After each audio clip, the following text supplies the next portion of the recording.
Hi, I'm Carrie Fisher, and this is the Graham Norton Show!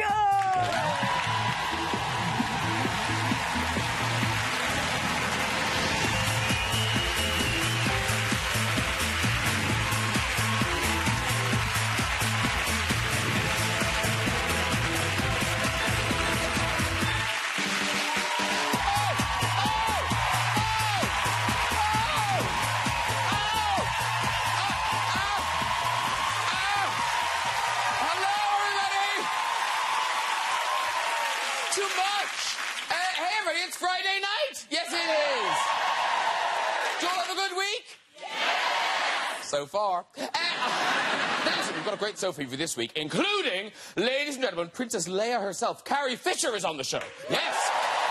Now, she's talking about her diaries, including the revelation that this kiss with Harrison Ford wasn't the only one they enjoyed. Get my drift, get my drift, get my drift. Yeah, Carrie has finally admitted she had an affair with Harrison Ford. Yes, of course, not the only Star Wars co-star she left broken-hearted.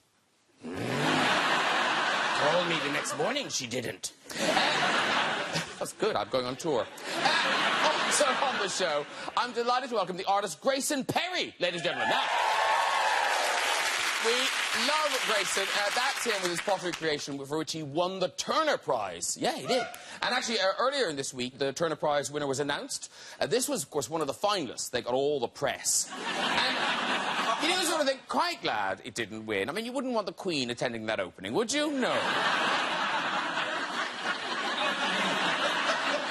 huge golden arsehole. Have I shown a picture of some golden arseholes before?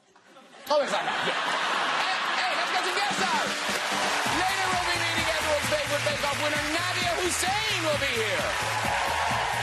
And with music from the Comeback Kids, Busted! Yeah! But first, she's one of the funniest women in Britain, and now she's the new host of QI. Please welcome the great dame herself, it's Sandi Toksvig! Wow! Woo! Look at you. It's a new person. Hello. Lovely to see you, Sandi Toksvig. Good to see you very much.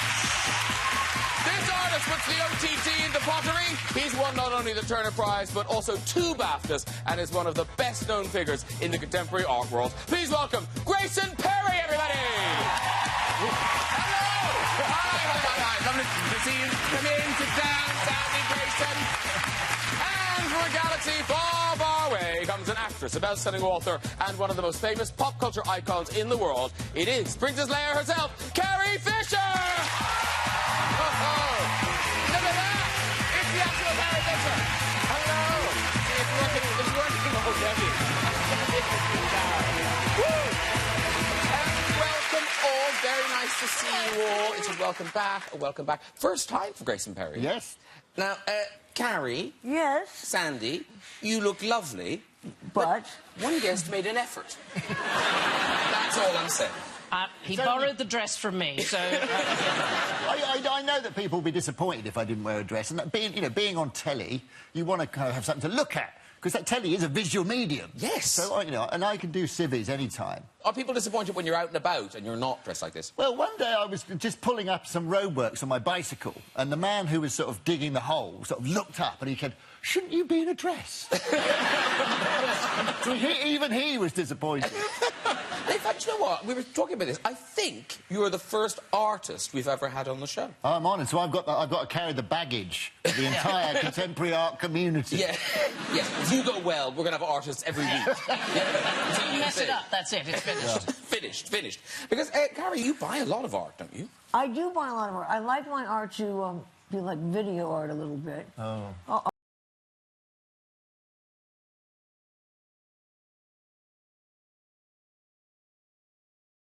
Couldn't believe the paintings moved. I don't know, I always look at it and think it's sort of boring telly. They're butterflies. I got the butterflies. Oh, no, I failed. Well, I'd take something still from you anytime.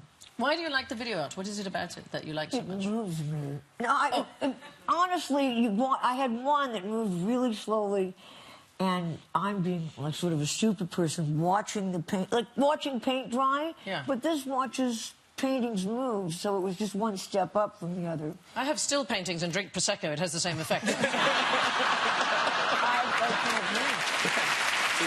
trouble with being an ex-drug addict. Now, let's start, because we've lots to talk about. Carrie Fisher. Carrie Fisher has a new book out. It's called The Princess Diarist, and it's out now, and it's a real treat for, well, for anyone, but for Star Wars fans in particular. Now, the book begins when you find these diaries. And have you lost them, or did you forget you wrote them? I forgot that I wrote them, and I handwrite everything. So they were sort of in the storage room under my bedroom. Mysterious. And I've been in your bedroom. Where's the storeroom? Well, you have to go outside to find it. I don't like to go there because there's spiders. Yes. And so we brought all these things up thinking, well, I have to put things in a book. Maybe there'll be a line that's funny. That didn't happen. And so, but I found these three. I wrote these diaries here, and I was a little saddened by them. I'm very insecure in the books, and I didn't recall that I was that insecure.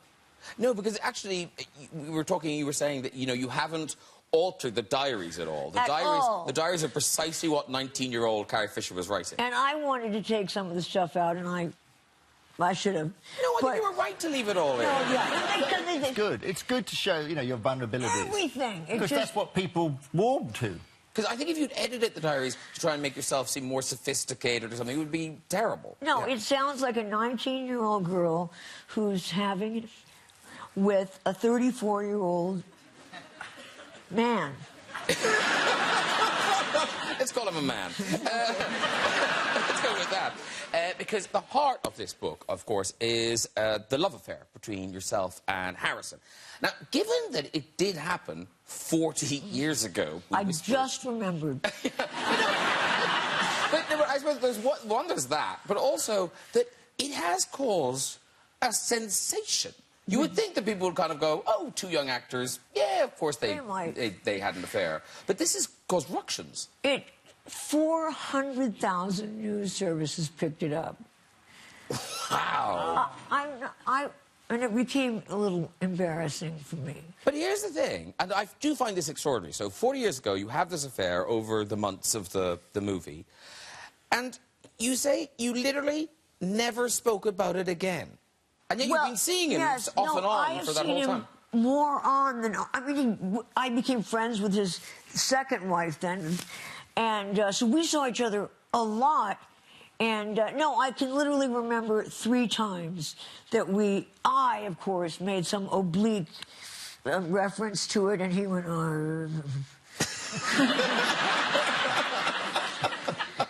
But, of course, the thing is, now he's going to have to talk about it for the rest of his life. That's what I never thought of that, and leave it to Graham to now, and now I feel But if he talks like that, if he goes, you should just have a quote on the front of the book. Harrison says about this. A good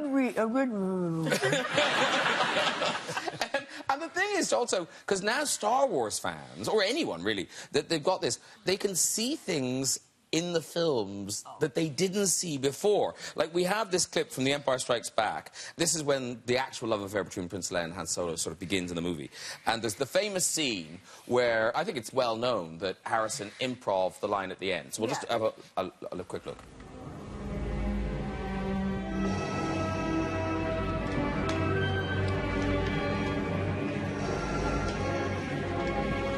I love you. I know. Ooh.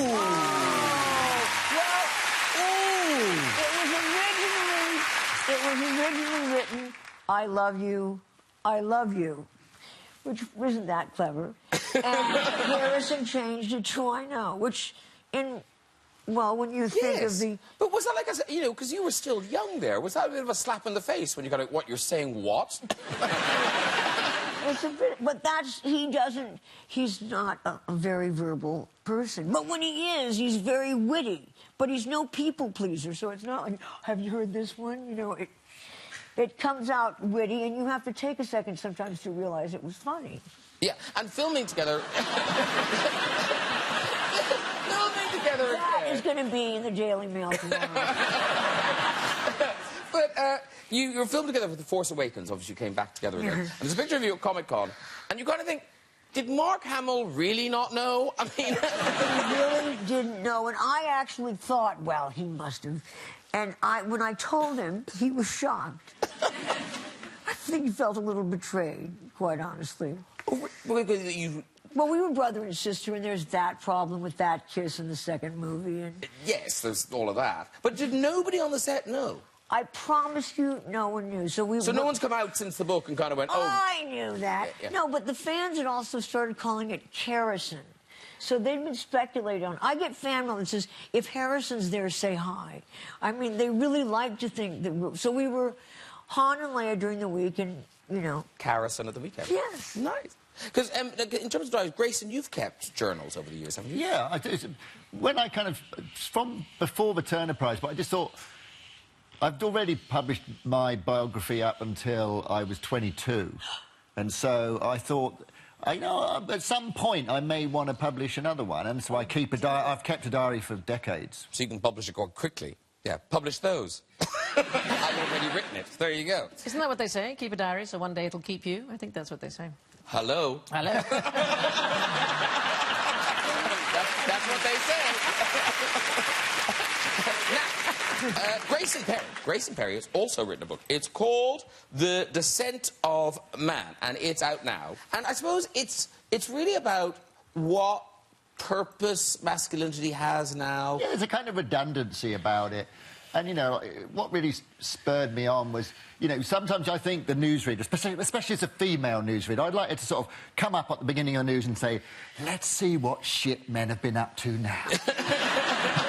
Because, you know, you look at the troubles of the world, it's men are doing most of it, you know. And of course, most men are lovely, but, you know, most crime is done by men, most of the awful things are done by men. So I'm looking at masculinity and saying how we could change it. And the thing is I want to say to men is it's not all about loss. You know, a lot of the traditional things we regard as masculine about kind of, you know, wearing this kind of armour, I think it's an unburdening, and you might find that there's a positive side to changing what it is to be masculine.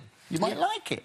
You might have better friendships. But do you not think, Grayson, that you credit men, in a way, with more emotional intelligence than we have? I don't want to be too harsh, because I don't want to stereotype them, you know, into... Cause stereotype. Yeah, I don't want to make men too defensive. I want them to be open to change, you know. So I didn't want to kind of say, you're like this, you're like this. I wanted to say, look, I'm a bit like this too, but, hey, look, you could change, it might be nice. But isn't so much of that behaviour just about trying to get laid?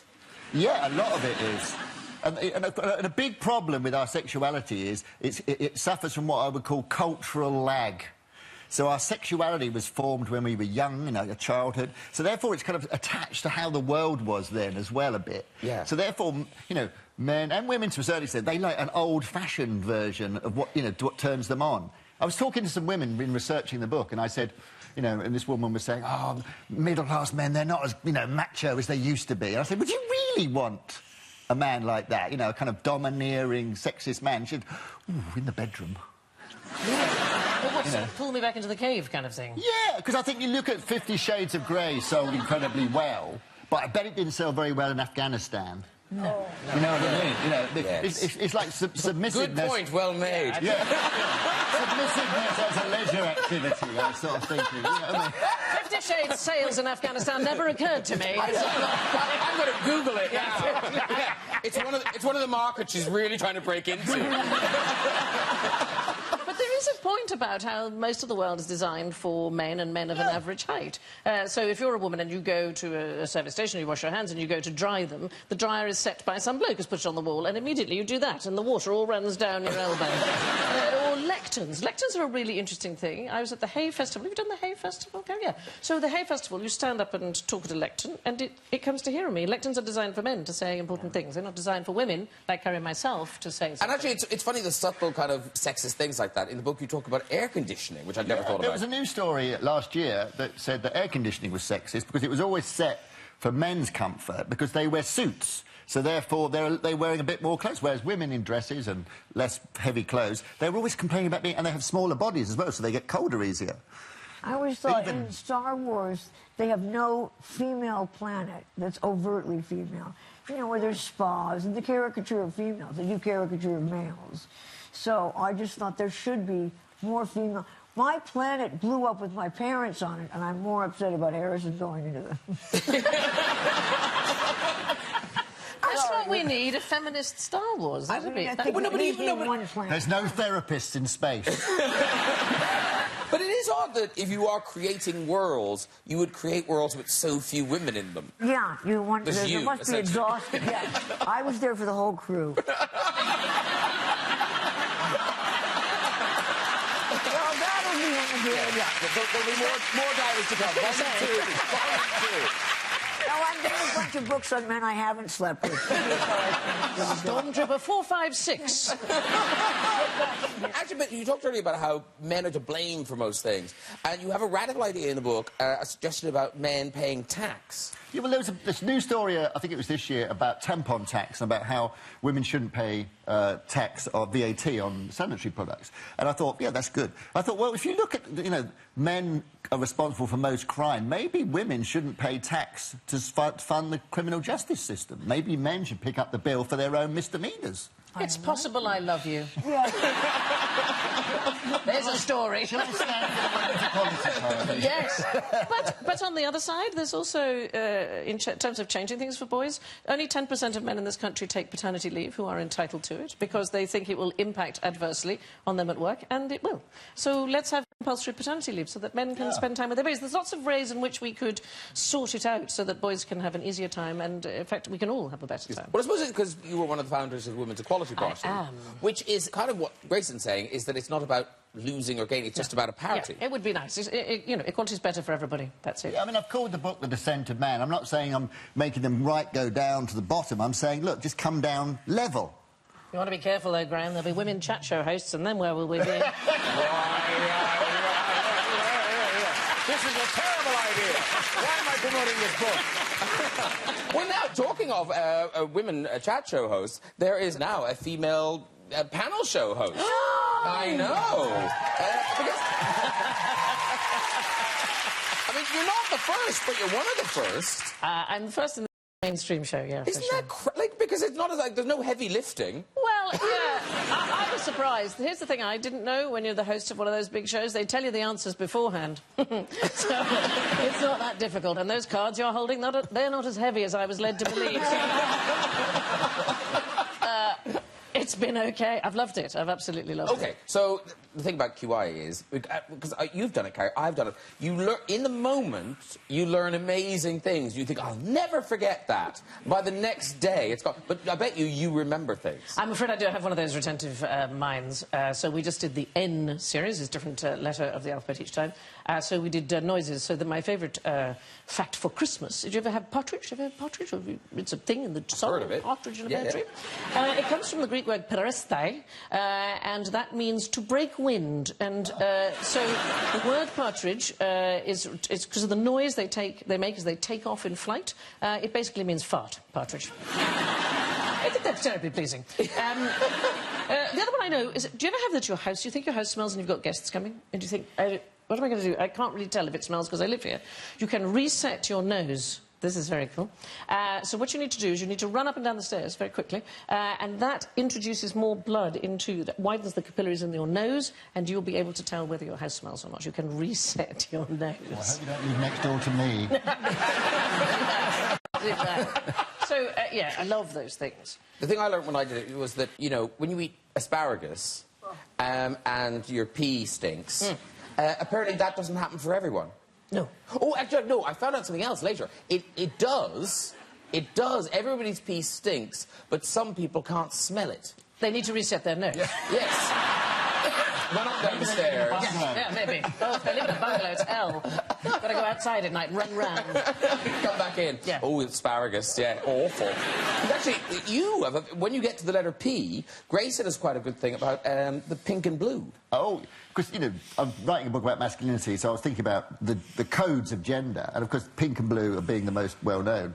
But pink, you know, pink was the boys' colour up until, you know, fairly recently, because in the late 19th century, they thought soldiers wore red, so maybe pink was like a kind of junior version of red. And they don't think it was till Mamie Eisenhower wore her pink gown at her husband's inauguration in 1946, I think, that was then, pink is definitely a girl's colour. And it wasn't until the 60s that it got really set in stone, or set in pink plastic. Yeah. I used it as an illustration of the way that gender, a lot of the behaviours that we think of as fixed, are incredibly fluid and changing all the time. And, men and women maybe in a century's time may be doing completely different things. We'll all be dead. Now, here's hoping. So cheerful suddenly. Now, we're going to see a clip. This is Sandi in action in her new job.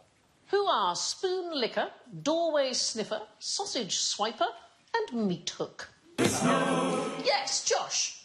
Is that how you refer to us for?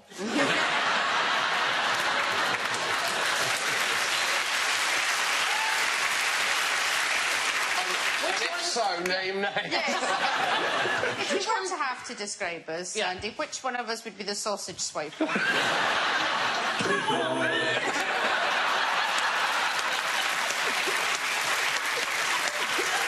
I was being so careful. Very good. OK, everybody, it is time to meet my next guest. Last year, she won the Great British Bake Off and the hearts of a nation. And now she's back with her first cookbook. Please welcome Nadiya Hussain! There she is! Hello! Hi! Lovely to see you. Hi, come in. This is Carrie. Nice to meet you. Grayson, Sandi. Have you just shuffled down slightly? There we go. And you perched there, Nadiya. How are you? Oh, can we take a moment to admire Grayson's shoes, please? Yes, the Grayson shoes are amazing. I meant to mention them earlier. I have a lovely lady called Natasha Marrow who makes them for me. Her name's Marrow. Yeah, she's French. Oh, I see. Oh, he's a shoe. How are you, my dear? I'm good. It's good. It's nice to be on a couch where I'm not the shortest. Three short ladies today. Yeah. Now, Nadiya, so Bake Off, winning Bake Off. I think you are everyone's favourite winner. I mean, that final was just so emotional and lovely. Are you recognised everywhere you go now? Yes. Yes. Everywhere? It's not a bad thing. It's people are lovely. People are so nice. Some not so nice, but mostly nice. And yeah, mostly nice. But I recently went for, and I'm not shy. We've all got to do it. Went for my smear test. All been there. Yeah. Yes, you. And as you do, and it's that god-awful fear where you think, oh, I really don't want to go. I just want to get this over with. I've shaved my legs. Let's do this. Come on. And then you turn up, and I just thought, please don't recognise me. Please don't recognise me. I was like, oh, I hope she doesn't recognise. I can just go in, get it done, get out. There I was, speculum. And she said, so is Paul Hollywood really that good looking?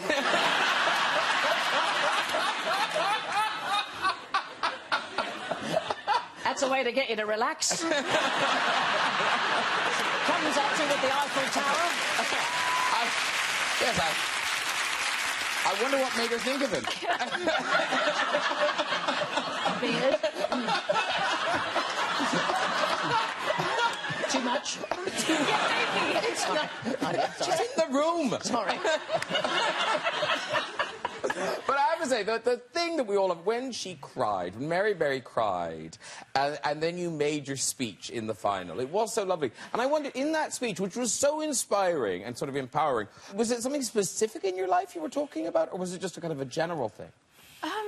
I definitely didn't rehearse it, because lots of people asked me, they said, did you rehearse that? No, because it seemed written, it was so lovely. No, I stood there, I was a editor's probably nightmare. I was stood there for about half an hour crying. They're like, are you going to say anything now? Nope, I'm just going to cry.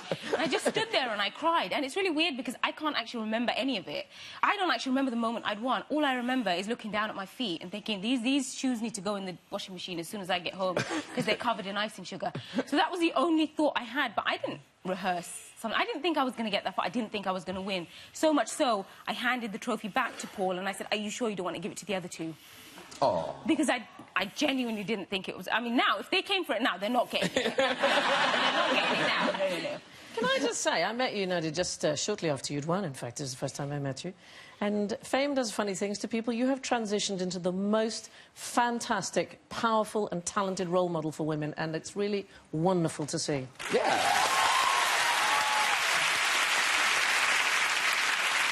And I remember you're getting married? Yeah. Again. But in this country this time? Yes.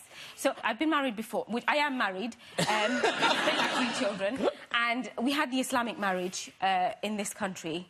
And then we went out to Bangladesh and had, like, the ceremony out there. Not because we wanted the hot weather or the beaches. My father-in-law and my dad decided that they concocted this plan that it'd be cheaper to go out there. Oh, fair enough. I suppose they were paying for it, so... That is sensible. Yeah, but we had I knew nobody. I had no family, just my mum and my dad and my husband, who I'd only seen once. Wow. So it's the second time I'd seen him. So I was like, yeah, he's good looking, but that's a whole lot of lifetime. He's all right now, I quite like him. That's why... that's why I want to get married, because I'll actually mean it this time. Like, last time it was a bit like, OK, yay, let's do this. Yeah, but it's interesting because I've read in interviews you talking about the whole idea of arranged marriage, and the more I read you talking about it, the more sort of sensible it seems, because you kind of think the chances are kind of the same. Well, yeah, My wife always says that love at first sight is projection at first sight. It's just that they remind you of someone else you love already. So, like, usually one of your parents. I mean, there's no such thing as love at first sight. But how could you love someone that you'd never met before? No, when I met my wife, we shook hands, and I swear it was like being hit by lightning. And it still feels like that, and it's all those years later. So I'm afraid I disagree. You can write all the psychology books you like, you can't change how you feel when you meet somebody. Yeah, my husband had lovely long hair and a big ass, and I was like, that's nice, that'll do me. I think if you meet someone and you kind of like them, you might as well marry them, because and then just see how it goes. Yeah. But see, there are issues with that, because then you're stuck. Yeah. But they're in the ballpark, and then you grow together.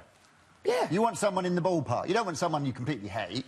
But you want, you know, there might be a few corners that need knocking off, but that's what a relationship's about, changing each other. Yeah. Not to that stage.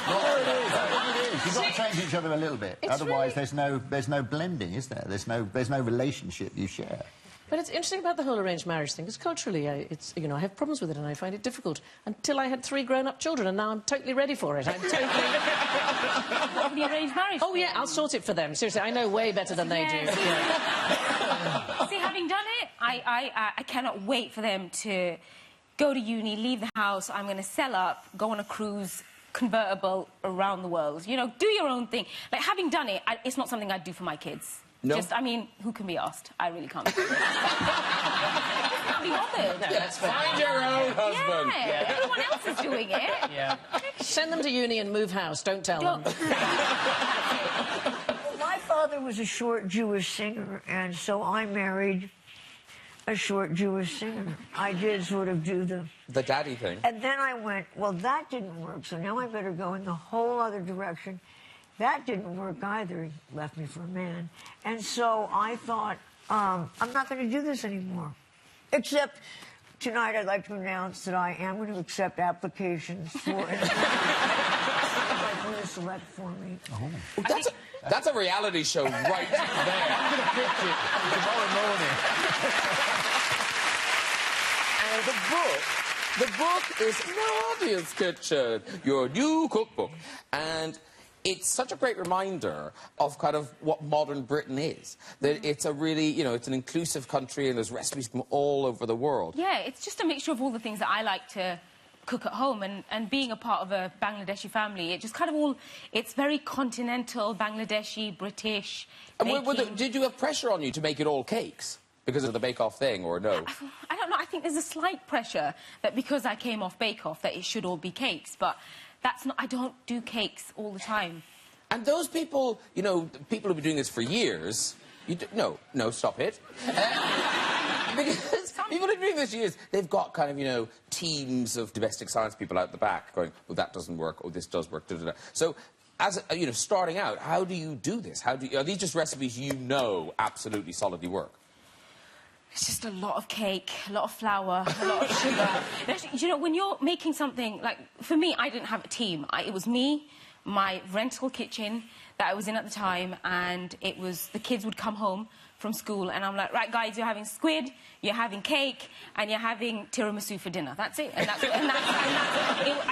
it was a mixture of about 3 months of just giving them all sorts of food, and they loved it. They loved it. So when we went back to a normal kind of setup where they had breakfast, lunch, and dinner, and had normal things, they were like, "So you're not writing any more recipes. Please tell me, just sometimes you defrost for the children. Please tell me that just occasionally there's a fish finger or something, so I don't feel so bad.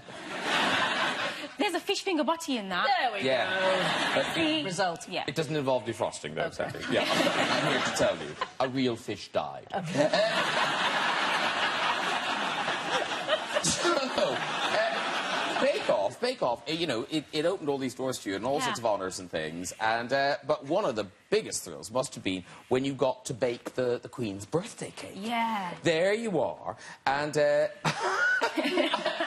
you didn't talk to the Queen for long, apparently. No. No. Are you laughing at what I'm laughing at? I'm laughing at that lady mayoress who looks like she's about to have the whole thing. The Queen will turn back and just go, sorry, I don't know what came over me. It did disappear very quickly, so I don't know. It could have happened. No, well... What... Sorry, Lady Mayor. If you're watching, Lady Mayor, I know you didn't eat the whole thing. But you wanted to. Prince Philip, I didn't know he was there. And she's the one person that I met that made me the most nervous. In fairness, yes. Like, you never... My dad now introduces me as, this is the daughter that made the cake for the Queen. I don't even have a name anymore. But he was very proud. But I didn't know Prince Philip was there. So he saunters around, I'm trying to talk, muffling all my words, and then he comes up and he said, and the Queen then introduced me to Prince Philip. I was like, get in! You know you've made it when she introduces you to somebody else. And then she said, this is the young lady who won the baking competition. And I was, at this point, I was cloud 9, and he comes up and goes, yes, dear, I know who she is, but what flavour's the cake? Could not care less. Because, Carrie, you've met a lot of... I know you've met royalty, because I was with you when you met one of them. Which one? Oh, no. Yes, I have met the Prince, so I felt like... Yeah. But, no, Prince Harry we met, and then back in Star Wars days... and I said I have a daughter and felt like an idiot. And she did too.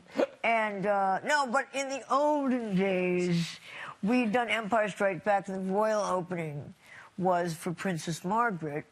And we were waiting for her to come down the line, and I sort of mentioned to Alec Guinness and Harrison and Mark that my father had slept with Princess Margaret. And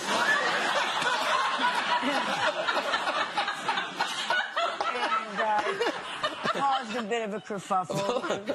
And then I arrived at the party afterwards, after Harrison had gotten there, and he came up to me and he said, well, clearly your father will sleep with anybody. He meant it to be funny, because she was very attractive woman. But she did think Empire was very loud. The reviews are in. Loud. Because, Grayson, you've met the Queen a few times now. Yeah, I have, yeah. Yeah, I mean, what I like about the whole sort of royal Buckingham Palace thing is they're not fazed by anything. You know, you just... When I went to collect my gong in a dress, you know, they didn't even blink. When I pulled up in my car to go to a party there once, the policeman said, you know, wound down my window and he said, Madam, and he knew who I was. He said, Madam, could you open the bonnet, please? And I had a new car, and I said, I don't know how to work it. And he sort of leans across, looks at my wife and goes, typical woman. I just like the way they're not phased, you know. I think that's very elegant, in a way. But that's proper posh. But now, you've mixed... Is it the Queen of Denmark? Oh, I have always behaved badly at the wrong moment. And, you know, you talk about Prince Philip kind of wandering around the room. So I was at a reception to celebrate the 200th birthday of Hans Christian Andersen in Denmark. And we love marzipan. And we were invited to a buffet where the whole buffet was made of marzipan. I think you can go overboard with marzipan myself. So there was every kind of food you can imagine, but all made of marzipan. So I thought this was hilarious. So I'm standing, my friend Helena Kennedy, a wonderful human rights lawyer, is taking a photograph of me, and I'm pointing to the buffet, and she's going... And behind me was the Queen of Denmark, who's phenomenally tall, just looking down like... a photograph of what looks like the Queen caught in the wild, like a giraffe looking over the top of my head. I think I made a pot for that anniversary as well, because I was in a show about Hans Christian Andersen. So they gave us his biography to read, and he used to put a little cross in his diary every time he had a wank. Yes. trying to link up a few threads for you here. That's the next series of QI right there. Do you wonder how fairy tales get written? Well... Yay, hands. And it all ended happily ever after. Right, it's time for music. After an 11-year break, this boy band is back and better than ever, performing on What You're On. It's Busted, everybody!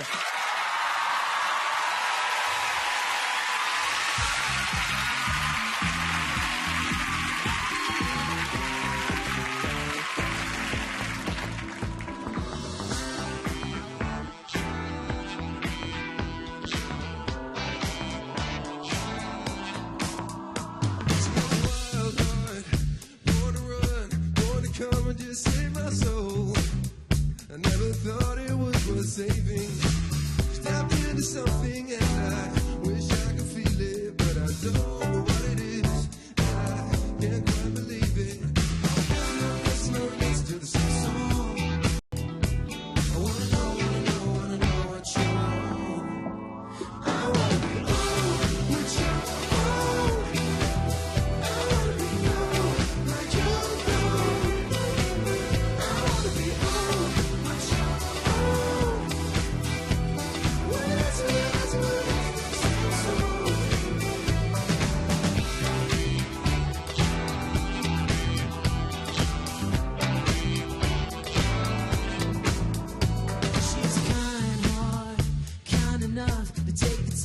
Save my soul. I'm so over misbehaving. She's optimistic about the future of the planet, and a smile is on her lips, and it must be the Xanax. There's no rhythm to the same song. I wanna know what you're on. I wanna be on what you're on. I wanna be on like you know.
Busted, everybody! Good job, boys. Come on over. Drop your guitars. There you go. Hello, lovely to see you. Lovely to see you. Lovely to see you, sir. All right, come in, sit down. That's everybody. Sit down. There you go. All right. All right. Yep. We're not boarding a plane. You don't have to meet everybody. All right. Try and sit down somewhere. Can you all fit in there? Yes, just about. Yeah, you're grand. You're grand. You're grand. One cheek is on. Yes, that's all we need. It's similar down the other end. Yes, so yeah, you're. A quarter of a cheek. That is from the new album Night Driver, which is out now. And I was saying when I saw you last, what's great is you've come back. But the way sometimes bands come back and it sounds exactly the same, it doesn't. It sounds like you have been listening to things while you've been away. Yeah, I think what's crazier is Busted broke up for musical differences. So to come back together and do the same old shit we broke up because of would be even stranger than coming out with a new sound, I think. I feel referring to as same old shit is a bit confrontational. We happen to love that shit. Somebody on the couch is very happy you're here. Grayson Perry. Yes, I was on... a busted track was one of my Desert Island discs. Do you know, I heard about this. Yeah, because when I was up for the Turner Prize, my daughter was a big fan, and when I put the car stereo on, well, by chance it was Loser Kid came on. I thought, that sums up my whole situation. You know, I used to be the loser kid and now I'm not. And that became my anthem during the whole run-up to the Turner Prize. And it came true, of course, because I wasn't the loser kid. Amazing. So I had it as my Desert Island disc. So secretly... So I've got a very fond memory secretly of that we're track. the reason you won the Turner Prize. Yeah, probably. Now, Carrie Fisher, they've brought a picture, Busted have brought a picture of themselves. Do you see anyone you recognise in this picture? Yes. My brother, my twin. Yeah, it's Mark Hamill. Yes. Yes. Where did you meet Mark Hamill? At the airport. Okay, I wouldn't want to get, but Yeah. This is actually way cooler because I kind of remember being young and that kind of Jabba the Hutt scene being a very prominent moment in my... Did you put a little cross in your diary?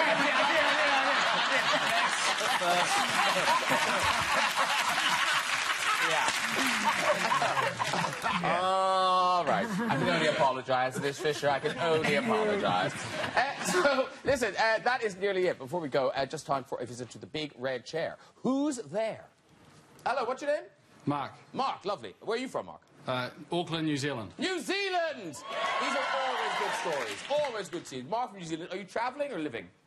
Bit of both. Okay, great. Good to hear it. I'll write that down. Are you working here, Mark? Yes, I am.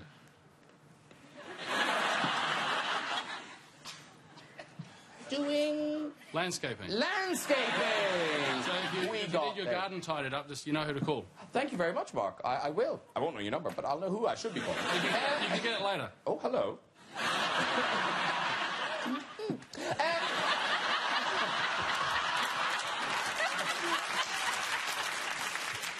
Mark, off you go with this story. I'm sure it's going to be marvellous.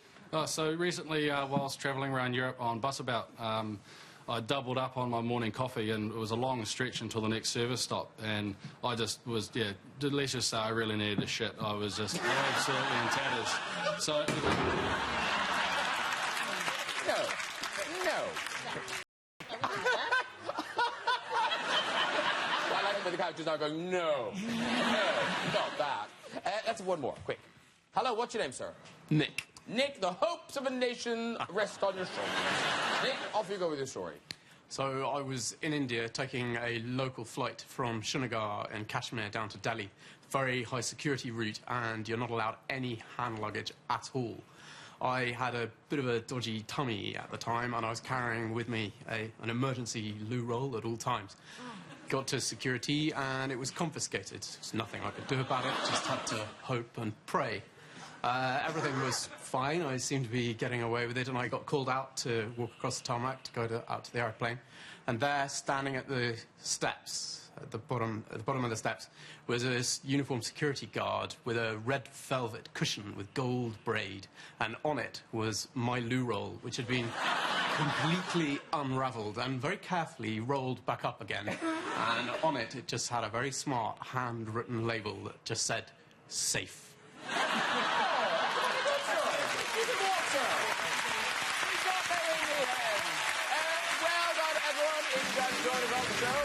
Big Red Train, contact us via the website at this very address. And that is it for tonight. Please say thank you to my guests, Busted! Nadiya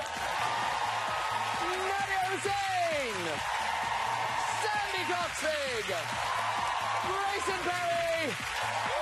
And Carrie Fisher!